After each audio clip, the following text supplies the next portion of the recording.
Hey YouTube, LRJohn21 here again with another Mortal Kombat review. This time it's of the MK9 4-inch Baraka and Raiden.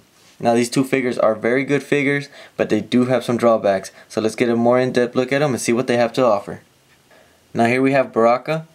Now I was anticipating the release of this figure, but I gotta say once I have him in hand, he's a bit disappointing. He has a pretty decent sculpt and pretty decent paint, but I just wish they would have painted the most important part, which I'm about to show you right now. The teeth. I mean, the head sculpt is okay, but it could have been a lot better. And a little paint would have made this thing go a long way. But the rest of the figure is pretty decent. They did a good job with the shirt with the paint, but I mean, sculpting's a bit off, if you can see right there. His blades look pretty decent, but I just wish they were painted a little bit more. This one's okay, but still a little bit more paint. His tunic looks really nice. The skulls on his knees look really good. And here's the back view of the figure.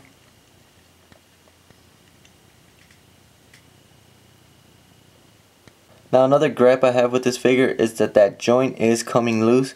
I'm afraid it is going to pop off, so I'm not really messing with it. But I mean, come on, Jazzwares. And here we have Raiden. Now I gotta say, he's a pretty decent figure. Sculpting is pretty nice, and the paint is not half bad. So let's get a better look at him. Now, cool little feature about Raiden is that his head actually does come off, and you can see his face right there with his white eyes. Now, a bit of quality control with this figure is that his head is tilting a bit, as you can see, and it is pretty loose. But aside from that, he is pretty solid. A really nice job on those shoulder pads. His paint's really clean, surprisingly clean. He has a pretty nice symbol right there on his chest.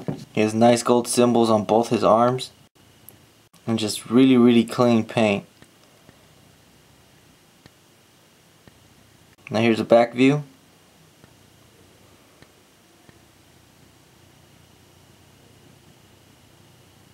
Now articulation is pretty standard on these guys. They have a ball jointed head, ball jointed shoulder. Raiden's a little hindered on his shoulder because of his shoulder pads. Bends at the elbow, spins at the elbow, spins at the wrist, diaphragm joint, leg moves forward, back and out. Bend at the knee, spins at the knee, and a ball jointed ankle. Now these figures are really cool, and I am very glad I have them, but I just wish Jazzwares would take a little bit more consideration in their quality control to make these figures just that much better. Now they're costing you around $10 at Toys R Us, and if you're a hardcore MK fan, go out and get them.